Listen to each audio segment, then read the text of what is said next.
Like, can you see those dots on my What the hands? fuck? Yeah, what the fuck? That's so weird. It's actually a pretty contagious thing. Like, check around like my face, bro. It's gross. It's herpes.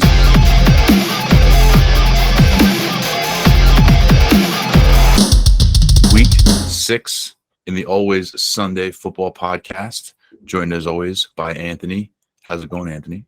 Oh, it's much better now than it was. Feeling spry, feeling springy? Yeah. I'm not gonna say the word because you could like alter it, but yeah, I had a thing, guy. I had a thing given to me by my child, lover still. But yeah, I'm definitely better now. Your child lover? Because that's illegal. Whoa. Easy there. Talking about twisting words. Hey, Johnny, speaking of springy, nice hair tonight, Johnny. Welcome. Thank you. Growing out the fro. I have the greatest original G pictures of John with the old fro, and Anthony had his little I had a head of hair. We'll say head of hair. Because it's not there anymore.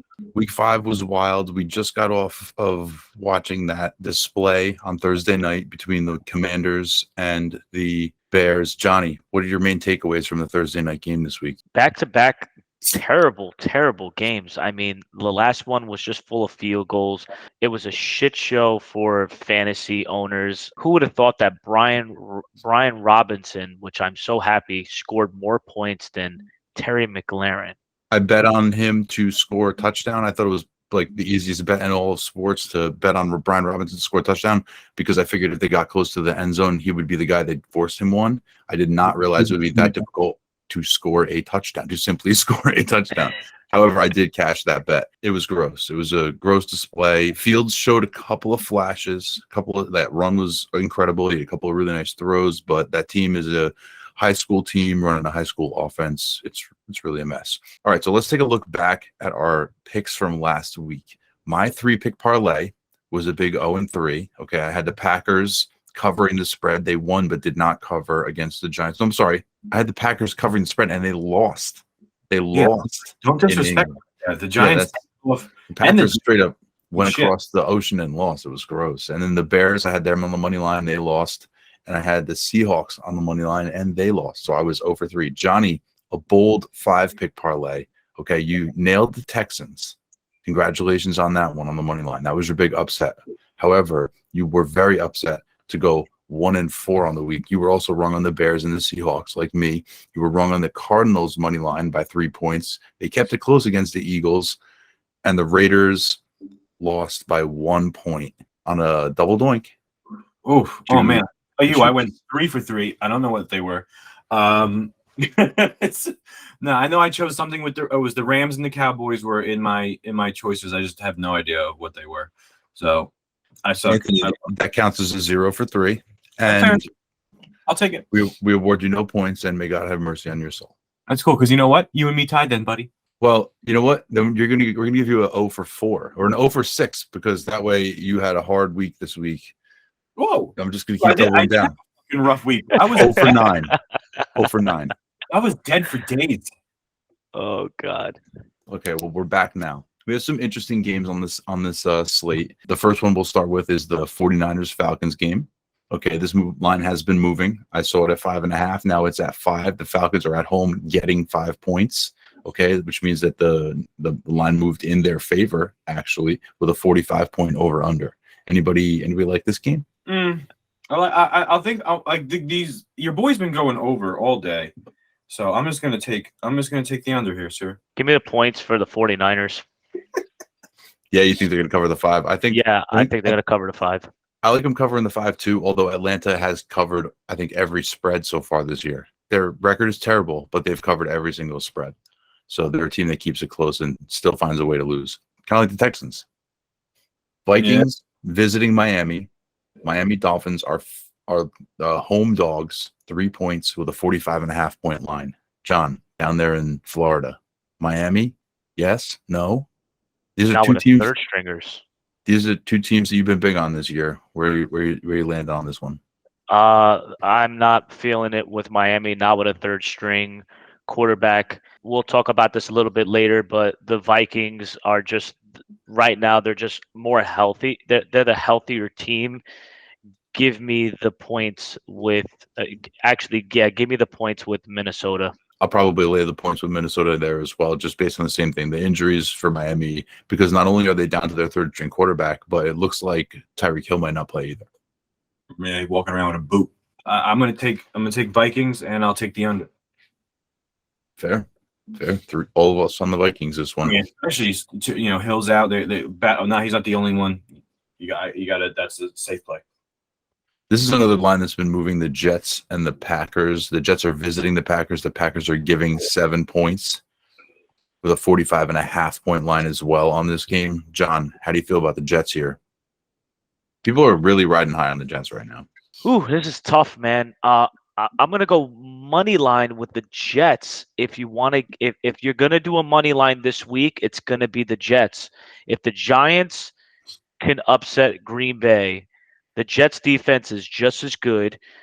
I'm going to be taking a look at that Packers defensive line, because when I watched that Giants game, they were being cute on that defensive line, not setting foot, trying to do these certain schemes, and it just wasn't panning out.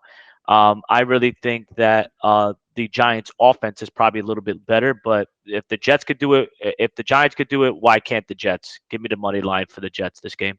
Your rebuttal, Anthony. I like it. I mean, listen, to be fair, we have recordings. John has literally called 3. I can call 3 right now. Huge upsets. He's called them right before they've happened. Okay. And I can see this one happening. Why? Like the thing for me is, okay, like the Packers, like what just happened last week. You come to the next, like the Packers, like he's gonna come back, right? Aaron Rodgers is gonna come back swinging.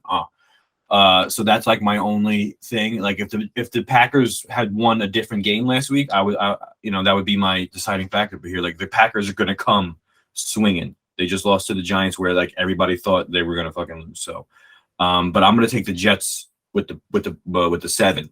That's fair. Yeah, I'm gonna go against you guys. I will lay the points with the Packers here. I think the Packers are gonna smoke the Jets. Just because of my statement, Aaron Rodgers comes back statistically hard as fuck. Well, that's statistics. I mean that is true. It happens that they do smash in games after they lose. I also think that the going across the ocean sort of changes that loss a little bit. I don't think that they're gonna let themselves lose 2 in a row to the Giants and the Jets back to back. So give me the Packers there.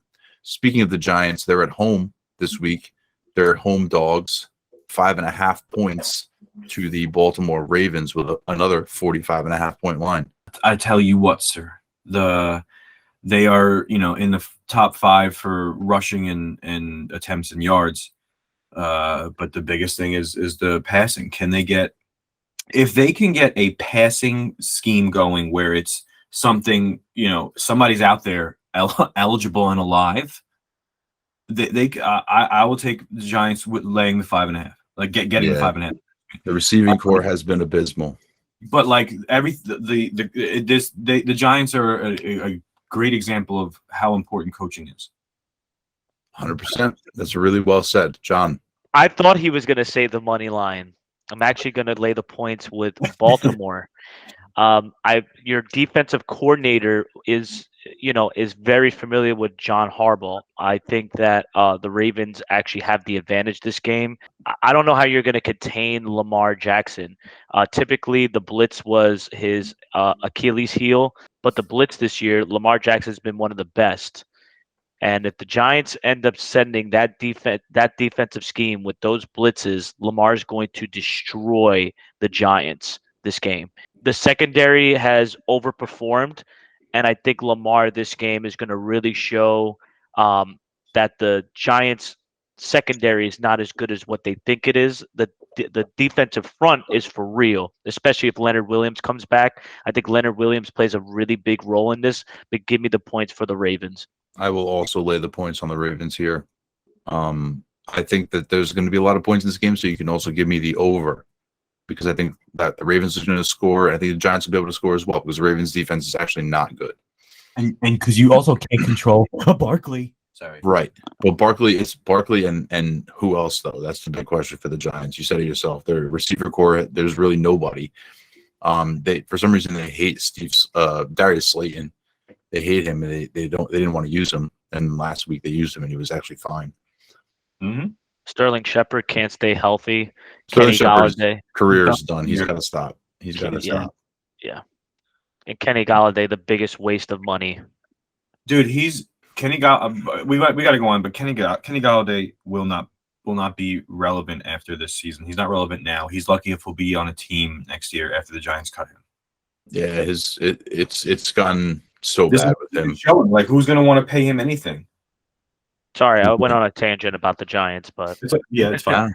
Pittsburgh Steelers hosting the Tampa Bay Buccaneers. They are 9.5-point home dogs in this one with a 46-point line. I'm going to just go out on the limb here and say that I'll take Tampa Bay. I'll lay the points on this one. I think Tampa Bay is just going to smoke them. Do we need to get into this any further, guys? No, I do want to. I do see. It's unfortunate Pickett's had a couple tough teams, but I agree. Cincinnati visiting New Orleans. New Orleans, another home dog, just 3 points though. 43-point over under. This is a tricky one. You can give me the Saints as a home dog here, and I could be tempted. I'm going to lay the points, but I was about to say I could be tempted on the money line here. The Bengals are just in trouble right now. The Saints defense is coming together. They were one of the ones in the beginning of the season we thought were going to be really good. I can see the Saints winning this game. John? Give me the points for Cincinnati this game. Michael Thomas is out again. No Jarvis Landry. They're going to be relying on Taysom Hill and Alvin Kamara. Your boy. I just think that his name is Olave. And then also Jameis might not play once again. Cincinnati, this team's been in the Super Bowl. Again, I really think Cincinnati, this is the game that they got to take advantage of it. Give me the points for Cincinnati. Yeah, no, Jameis has already definitely been ruled out. So you're going to see Andy Dalton, and as we mentioned, Taysom Hill is going to have another big role in this game.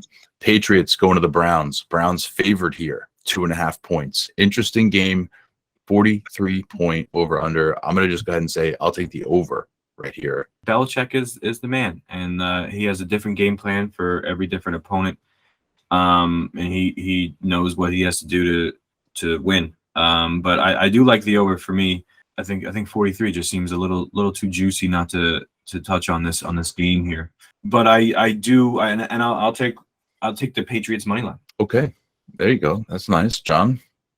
Anything? No. This game doesn't blow your hair back. I think Belichick going back to Cleveland. A lot of people forget that he was the head coach for the Cleveland Browns, and historically, he has always beaten the Cleveland Browns every time they play each other. So give me the money line. I'm going with Anthony with the Patriots. Is it going to be Zap?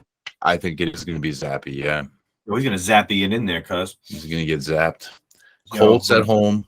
2.5-point favorites. The Jacksonville Jaguars are just all over the map right now, kind of spiraling out of control. 42-point over under. John, what's going on with the Jaguars?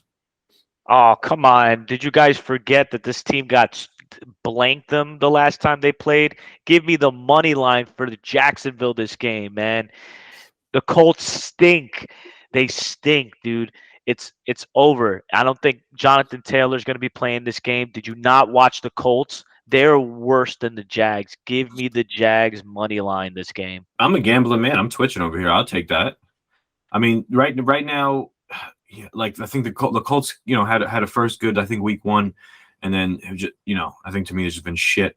And like, if he's not playing, and the Jags have been on and off, but I think they can pull it together. So I'll go with the money line here. And that 42, that's the one. I'm just gonna stay away from it just because. They call that the lowest. Is that the lowest of the week? No, it's not. But yeah, there's a couple 42s. I mean, this Thursday was just a disgrace. But no, there's a couple 42s. This 42 does not entice me quite as much as the next one we're going to talk about. 405, Seattle Seahawks at home, another dog. 2.5 points to the Arizona Cardinals. This is one of the highest over/unders, 50.5 points. They're expecting a lot of points in this game. You mentioned Geno a little earlier with his passing all over the yard. Anthony, how do you like this one? Yeah, this is. I mean, they placed it high, and as they should, because Cardinals have been like coming out at the beginning, the first half, usually like they're just trash, and then they just kind of like have to swing for the fences, and they connect. I know James Conner's out, but he's been pretty irrelevant. He's the 6-week suspension, so he's not back yet. So I might take the Seahawks money line. They've been don't count out Gino.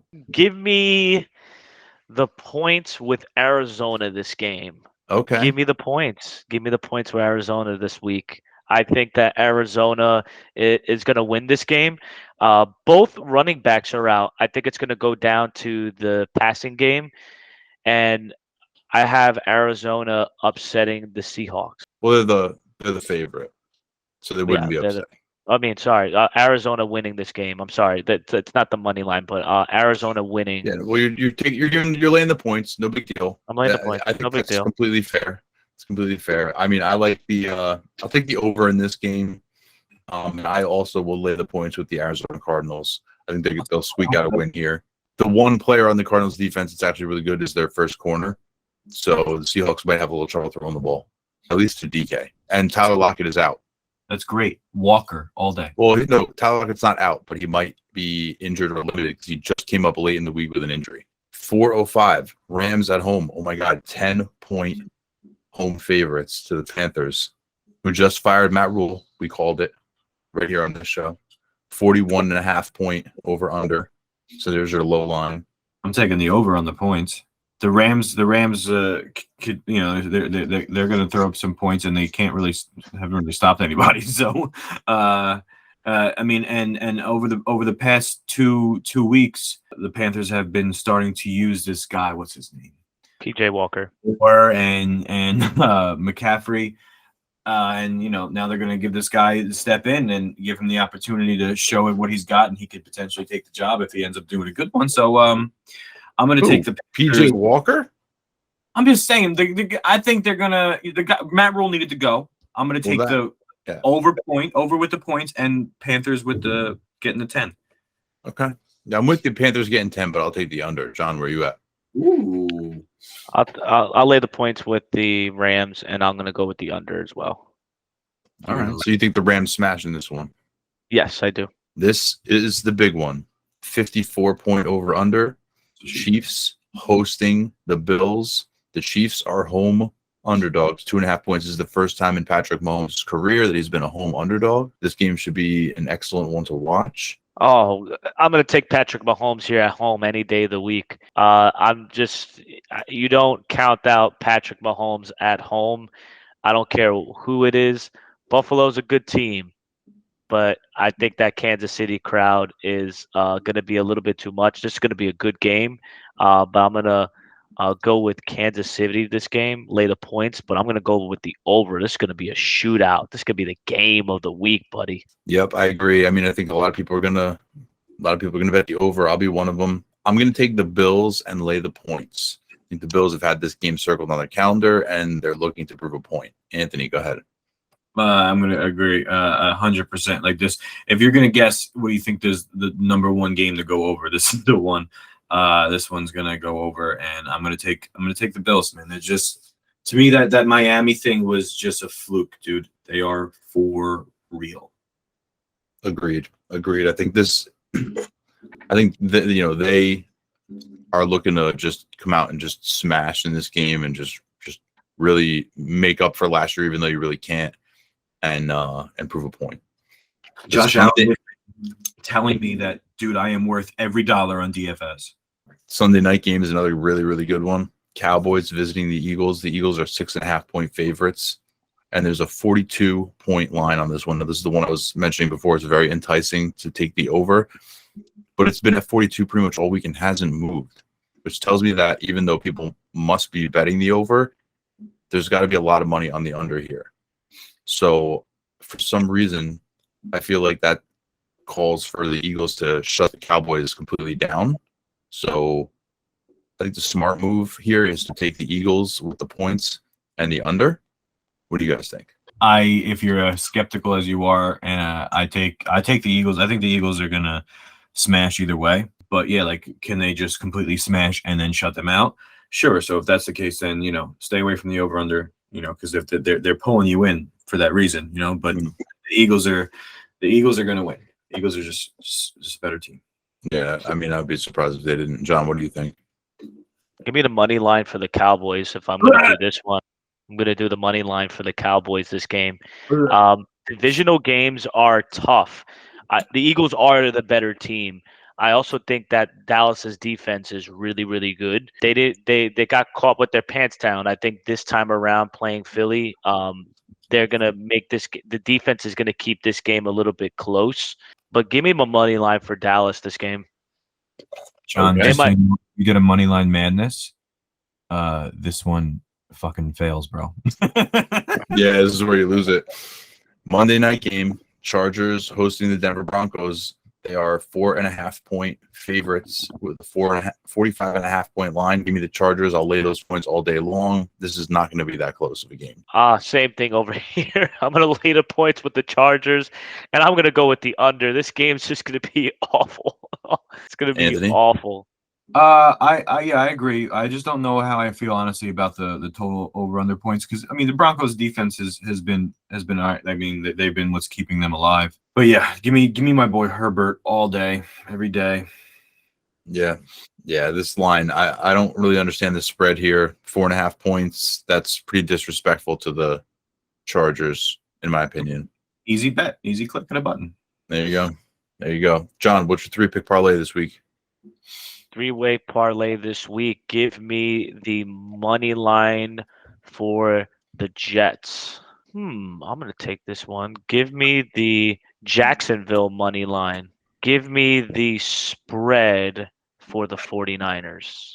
$1 will pay out $14.77. You are locked in. Anthony, go ahead.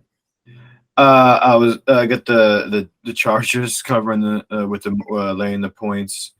The Jags money line and the over for the Bills Chiefs. And my 3-pick parlay is going to be I'm going to take the money line on the Patriots. Yes. I'm going to lay the points with the Eagles, and I'm going to lay the points with the Packers. So $1 pays out $7.85. Now let's take a look at how our 3-man game did last week. Ooh, we had another close one this week. In third place, Anthony had 124.46 points with a great defensive play of the Patriots, and Jalen Hurts had a big week. Damian Pierce had a nice week with 20 points. The rest of the team was just middling with 144.06, so roughly 20 points more. It was Johnny. Kirk Cousins had a big game. Jeff Wilson had a big game. He also had Pierce. Justin Jefferson had a big game, but he got a 0 from Michael Thomas. And the rest of his team was a little bit disappointing. And I won by just 1.6 points with a 145.6. I had Tom Brady had a big game. Jeff Wilson also. The Cowboys defense went bonkers. Steph Diggs had a nice game. And then I just had more of a balanced lineup. And I just barely scratched by Johnny by 1.5. So there you go. Do you guys have lineups for this week? Yeah. I got quarterback Josh Allen. Because you got to spend your money on that man. Then Jeff Wilson and my boy Kenny Walker. Then I have the Gabe Davis for the stack. Now this is subject to change. And then I have Davis with the stack. And then with DJ Moore here, and then Darius Slay, and then Disley for tight end. Kelsey as my flex, and Bucks defense. All right, yeah. So I'm gonna do Geno at quarterback. Okay. I'm sure his prices went up. I had him at first, but then I switched to Josh Allen. Go ahead. I'm going to do Jeff Wilson, A.J. Dillon, DK Metcalf, Christian Kirk, Chris Olave, my man, boy. Coughlin. You just wanted to say that. And then on my flex, my boy Saquon and the Jags defense. Nice. Locked in. Nice. I got Josh Allen. I took Saquon Barkley and Breece Hall, and my flex is Eno Benjamin. And then I'm playing Diggs as the Josh Allen stack. I got Godwin, Darius Slayton, and I'm playing Zach Gentry at tight end. He's going to be the guy who's taken over in Pittsburgh for Frymuth, who's out. So he was like really, really cheap. Oh, and then the Saints defense. So there you go. All right. We got those locked in. We'll see who wins next week. And now we are going to recap the league action from week 5. We had a couple of really low scores this week, or some sort of like, blah scores, and one pretty amazing score this week. My hero, unfortunately, the team I was playing against, Team Blumpkin, scored 225.26 points. It's just an absolutely monstrous score. Had Josh Allen, the number 1 quarterback on the week, and Gabe Davis, who had 3 catches for 171 yards and 2 touchdowns, which is just about as good as you can get on 3 catches. His team was ridiculous. Kelsey had over 30 points. He had 20 points from Cook and Wilson and Lockett. I mean, his team went completely bananas. That's a hero every single time. That's just the definition of a hero. I mean, I scored, I think, the 4th or 3rd or 4th highest scoring team in the league this week. 1, 2, 3, 4, 5. Like, I was in the top half of scores, but I ran against the number 1 guy. What else can you do? I would have flat out won 1, 2, 3 of the other games. Straight up beat the winning team on 3 of the other games this week. So, Blumpkin, deserved the win. And that's why he's my hero for this week. So that was a sick point output. My hero for this week is the Toddler Fight Club finally getting his win. All right. This was a must-win game. Mm-hmm. It wasn't a very pretty game, but I'm going to say this: very, very genius and very lucky of getting 35 points from your New England Patriots defense. Oh, Other than that, he had 2 20-point scorers: Kirk Cousins with 22.24 and Marquise Brown with 21.8. He had 3 people in the 10s, which is Alan Lazar, Higbee, and Mixon, and everybody else was pretty much in the singles, and he even had a donut with T. Higgins. But you pulled it out, my friend. You finally have a victory. This was a must-win game for Albie, and he keeps his he's breathing. He still has some hope, because if he would have lost this game, I just didn't see him even having a shot at winning, at getting a chance in the playoffs. Great job, Albie. Now it's time to see if you could get another one. There you go. And that's true. Getting that much needed win, very narrow victory there. So big ups there. And Higgins being with the 0, I mean, that was all injury related. That's not like, you didn't leave anybody in his roster. He, that's just that kind of shit happens. My hero is that awesome hairdo man over there, PBJ Johnny, pretty boy. Oh yeah. Yeah, coming through with that dub, squeezing through. After Omar comes off a really good week last week, he's trying to come in here telling people I got it, And John comes through with the smallest margin of victory here of the week, even putting in a guy who scores under a point. He still managed to come through. Started his best possible lineup, without Claypool, but like he's every other. He put in his work. He made it. A W is a W, sir. Right? Doesn't mean it has to be pretty all the time, but my man came through and won, and is now 3-2, tied within his league with a few other people to come for that number 2 spot, to then come for that number 1 spot. There you go. Yeah, I mean, another narrow victory, like you said, the closest one of the week, and another spot where Johnny kind of needed a win there. Because number 1, you need to keep pace in your division, and number 2, you can't lose to Omar. Valid point, right?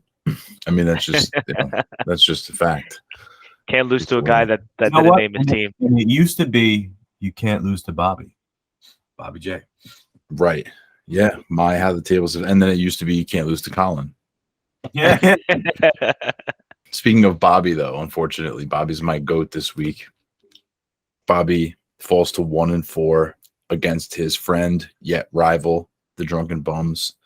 Okay, the Drunken Bums was able to stop the losing streak this week. Did not score particularly high, but Bobby J can only put together 100, just barely over 100 points. He had a 0 from Dalton Schultz, who was, I think, out. He didn't even play. And then on top of that, I mean, the rest of his team just kind of stunk. You know, Khalil Herbert is not a startable piece right now. Pierce is great, but Thielen's not a starter. You know, Herbert's not really a starter. DJ Moore, we got to hope for something, but all in all, I think Bobby J had the lowest score this week, and he beat the Drunken Bums, whose team was not really particularly strong. Get it together, Bobby. You're my GOAT. Yeah, Bobby. Who's your GOAT? Thanks for taking those guys off from me, Bobby. My GOAT is actually who went against my hero, Omar. Omar scored the second lowest score of the week. You know, didn't break 120, and when you take that kicker out and you add a flex, you're gonna score a little more. You got to break 120. You like to think, but he pulled a 0 also. Right. You got a 0 out of there. I mean, Derrick Henry scored 30 points. That's huge. But then like Russell Wilson, you gotta hop off of him. I think he started him every week, and it was week 5.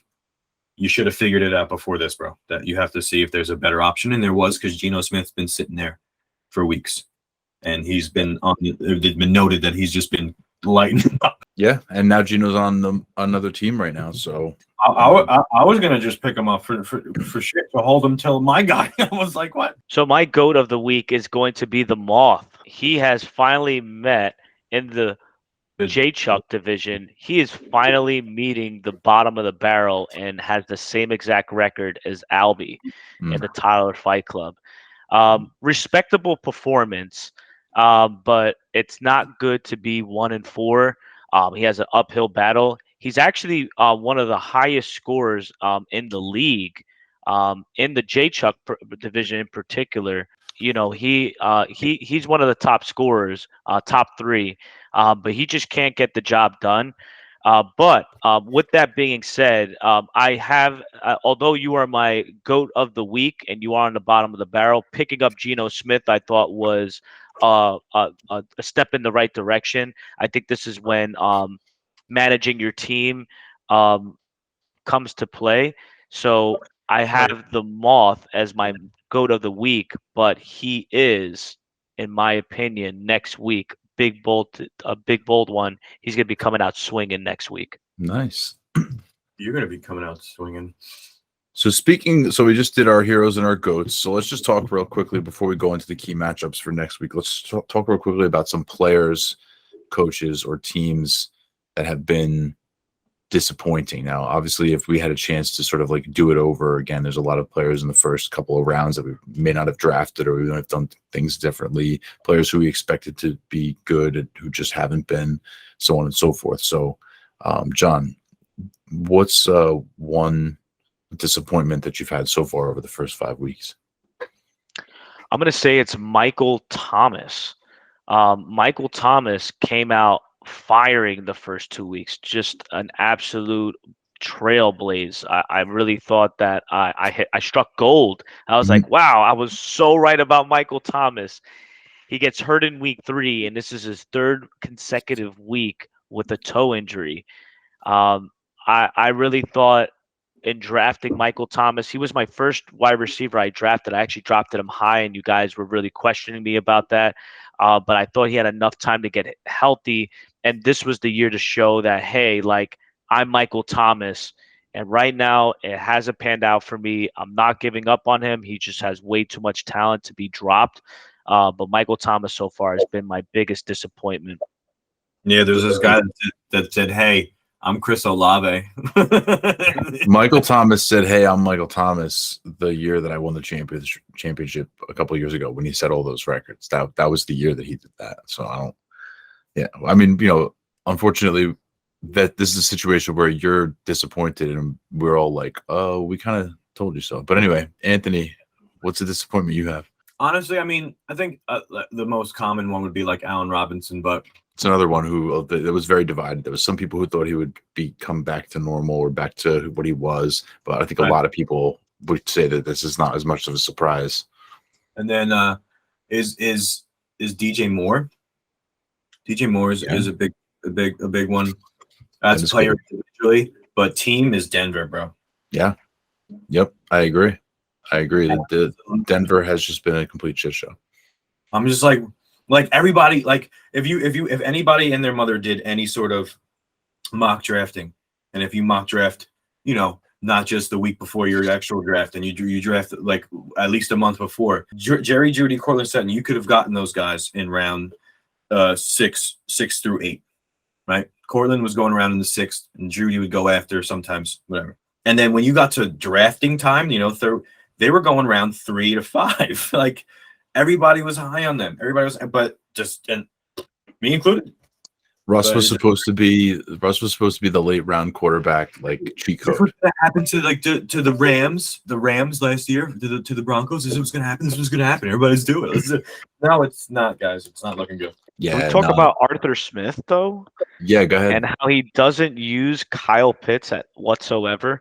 Yeah, they barely throw the ball at all. I mean, I don't understand this. Arthur Smith has got to be the biggest disappointment in terms of coaching and not utilizing your talent. We can also talk about Brandon Staley over in he just stinks, dude. Oh my God, I don't know how that guy even has a job. We could talk about Matt LaFleur as another one. Big disappointment so far this year, just with the play calling.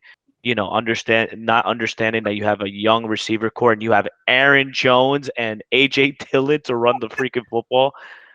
I get messages. Yeah. That's the message I get from Dave every week. Be like, yo, did you see Aaron Jones just kill it down the field and then they took him off? He averages like 9 yards a touch. Every time he touches the ball, he gets 9 yards, and they give him the ball like 4 times a game.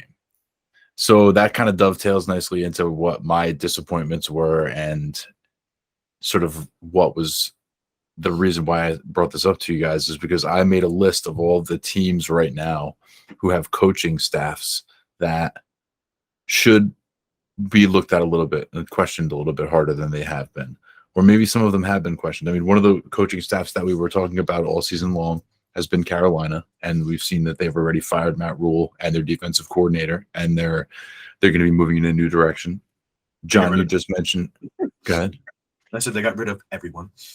No, they didn't get rid of everyone. They got rid of just a handful of people, which I think is stupid, but you have to keep some people because it's midseason. John, you mentioned Atlanta with Arthur Smith. His play calling on offense just doesn't make any sense. They're committing to running the ball and just losing games. You also mentioned, Denver is the obvious one. That guy is a complete moron. Hackett. He doesn't know what he's doing, and it's just embarrassing. They had to hire a coach for the coach. The Chargers coach, John, you've been on him quite a bit. He's questionable with a little bit of his play calling, although it seems like they might be rounding into form. So he's at least bought himself enough cachet where we need to wait and see. But by the end of the season, end of this season, there's going to be some questions. I can say that. I agree, but I feel like out of all the teams we named, the Chargers are the best team of them all. So he's a little lucky because he just has an all-around better team, and he's going to slide through better than these other guys. Well, I mean, that's arguable, but we've also, John just mentioned the Packers, and I think Matt LaFleur and that whole coaching staff gets a huge pass because they go to the playoffs every year. But Aaron Rodgers has been really unhappy, and people are blaming Aaron Rodgers because he's a weird, surly, pretty prickly dude who's not necessarily always likable. But the thing about it is their offense makes no sense. They're not using their players in a way that makes sense to their best abilities. Rodgers doesn't look comfortable. The offense doesn't score points. They're losing to the Giants. Green Bay is just as good as the Chargers are. And that coaching staff needs to be questioned, in my opinion, pretty heavily as well. But also, what about the Bengals? The Bengals went to the Super Bowl last year, and their offense can't move the ball this year. Their offensive play calling was a question for the entire first half of the season last year until they sort of changed their things, changed a little bit of what they were doing, and then finally they started to move in the right direction. That coaching staff, having success, but that success is masking a lot of questionable decisions. Indianapolis, Frank Reich started out really sharp. They've kind of been falling off quite a bit. I think Indianapolis is going to have to look really, really hard at what they're doing right now. They got a lot of young pieces, but they also have a lot of underachieving seasons with Frank Reich. the Washington football team, that coach is a complete jackass. Ron Rivera needs to go. Like all the stuff that he's doing in the media with Carson Wentz, whether it's right or whether Wentz is good or bad, the way he's handled it is despicable, and he doesn't deserve to be a head coach in the NFL. Dallas head coach Mike McCarthy, he's doing the best with what he's got right now, but I think we all know who Mike McCarthy is. Minnesota, we got our eye on you. Okay. Chicago. Kevin O'Connell. Yeah, we do. I mean, right or wrong. Chicago. I mean, Chicago, the team is a mess, but the thing is, it's another team where they're not maximizing their talent at all. No, that's just who's like always losing, but leads the league in rushing. Well, I mean, I guess. And you're in the bottom 5 of passing, and then they're always losing. Right, because you throw the ball 12 times a game. It's ridiculous. And then Arizona at Cliff Kingsbury, enough already. Bye. Crazy. Bye. See you. Bye. So, I mean, this is like 10 teams, 10 out of 32 teams. A third of the league has coaching staffs that either should clearly be fired or are highly, highly questionable and can in no way be trusted. A third of the has made like fantasy so crazy so far this year. Like it's been wild to lots of people. Like what is going on? And it's because of there's so many teams with so many of these problems. Yeah, it's been an outlier season in a lot of ways. I'm not sure how much we've discussed it so far, but it's all the positions, especially receiver, running back, they're very top heavy in scoring. Like the top 5 guys, there's a much greater separation from the rest of the next 5. There's a much greater separation from number 2 to number 12 than there usually is. It's a situation where there's just a handful of players and or teams that are really performing. And if you don't have those guys, you're not winning games this year. Now, you'd like to think that over a long season, things will even out. But outlier seasons can happen with overall total seasons, just like they can happen with individual players, right? So it should just be interesting to see how things continue to play out. But I think that it's important to remember that these players are having disappointing seasons and we're like, oh, Najee Harris or this one or that one, isn't performing like I thought they would. But we can take a step back. People are questioning Mike Tomlin. I mean, he's one of the best coaches in the NFL. They're questioning his job in Pittsburgh because the team isn't performing well. Now, I don't think that it's right for them to be questioning Tomlin per se, but I do think it's right to be looking at the coaching, not the players in these situations. And so let's look ahead to the key matchups for week 6 in our league. Anthony, who you got your eye on next week? I have there honestly, sir, there is actually a really, really few good matchups this week. They're more than usual. And just because of what we've been talking about for the past few weeks, I'm going to go this one. No, nothing against you, John. I'm going to go with Sweep the Leg and 11 Amateurs Pro here, okay? Because the 11 Amateurs Pro has the phenomenal 4 stack, right? And then after that, Bubka, all right, or whatever shit. And why it's I think a Bubka is a cake. Is it? Yeah, I think you mean Bubkas. What did I say? You said babka. Babka is a cake. Babkas. Well, you get like a chocolate babka, or you gotta babka. Give him the kebabka.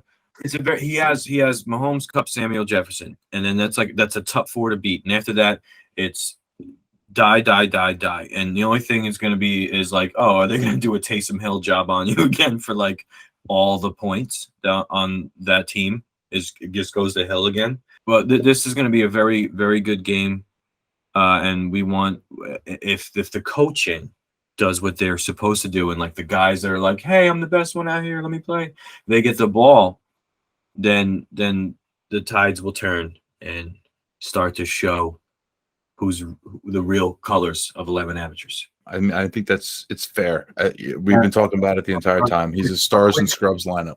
And a quick into the weeks next week would be if so. In fact, what does happen, where he gets exposed this week. Next week, I think is like whole teams on a bye. exposure, just like no debt. Like, no, I'm sorry, not his whole team. Like two of those guys are on a bye. That's it. Done. Doesn't even matter who else you have in your lineup, bro. Yeah, bye weeks could start to really become a problem. That's a really good point to bring up, is that this is the first week of the season, right, of buys.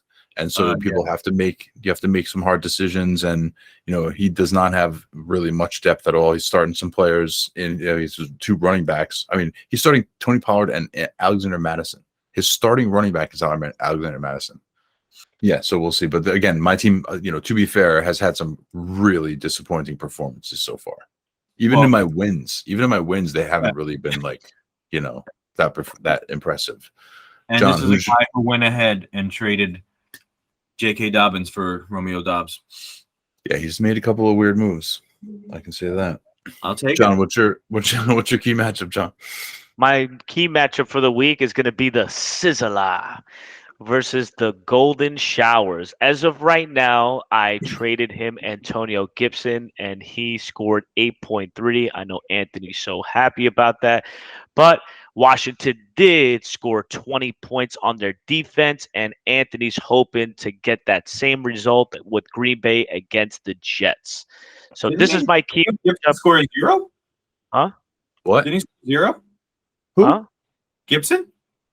No, Gibson scored 8.3. Yeah. I guess the last time I looked at it, bro, it was 0. He scored 8.3.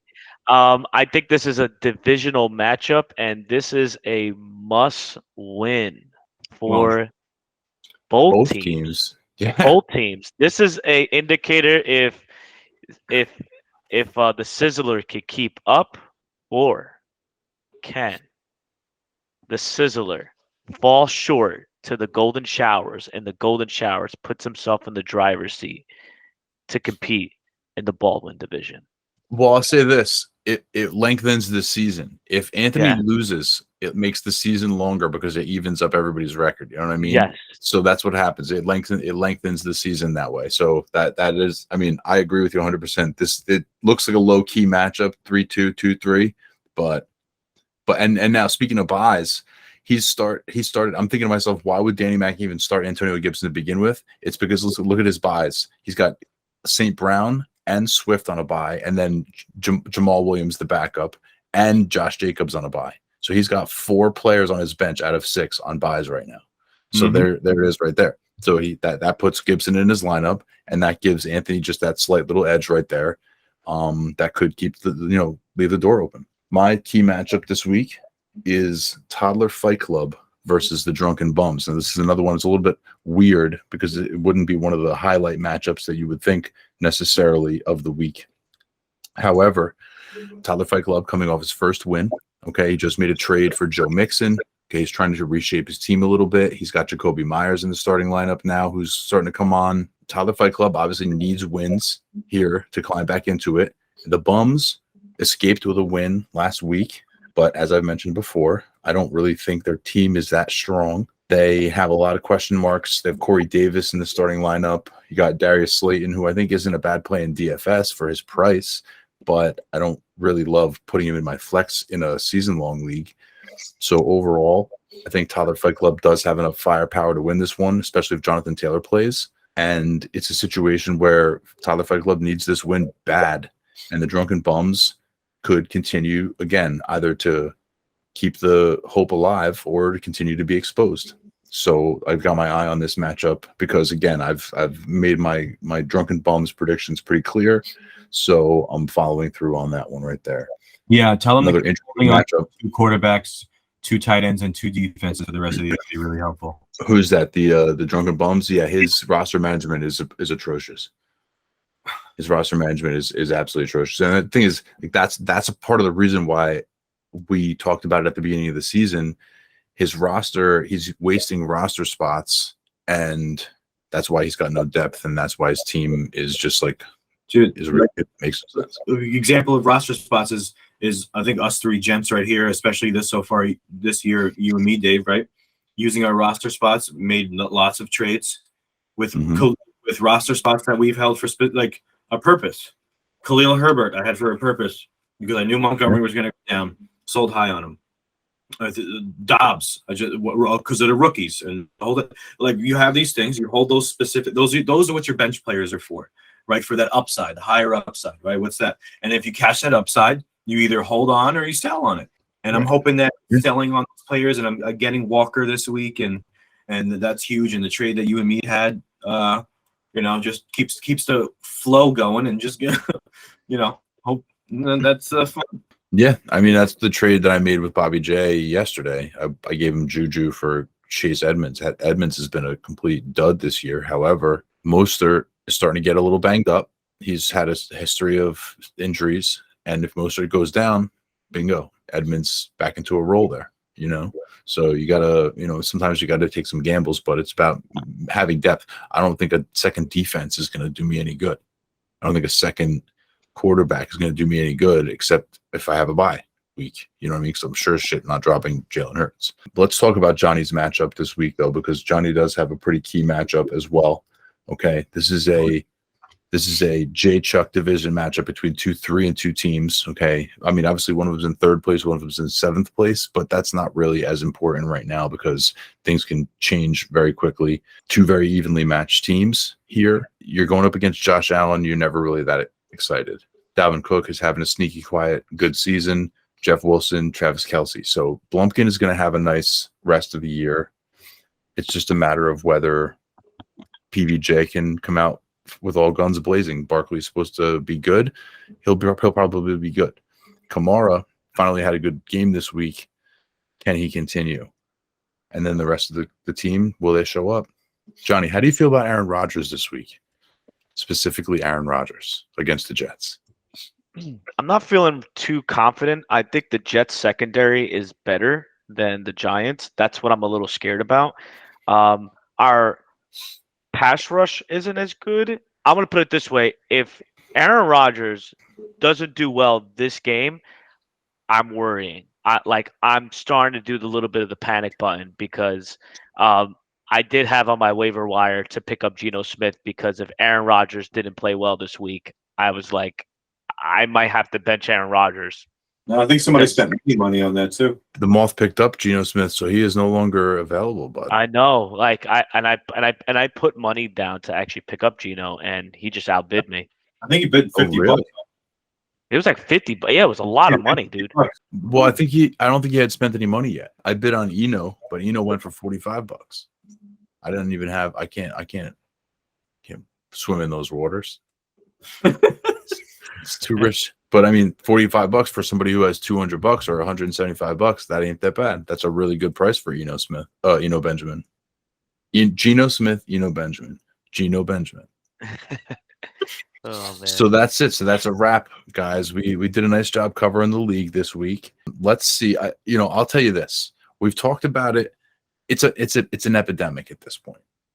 We were talking about this in the NFL. We were talking about this in our league. Coaching, team management, so important. Knowing your players, paying attention to who's doing what, who's playing what roles, who's getting the ball, who's getting the work, who's on the bench, who's in the game. Team management, very important in fantasy football and in the actual NFL. The unfortunate part is that the guys that are doing a bad job in the NFL get paid a lot more money than the guys who do a bad job in fantasy leagues. So, do your best, and I will see you next week where it's always something.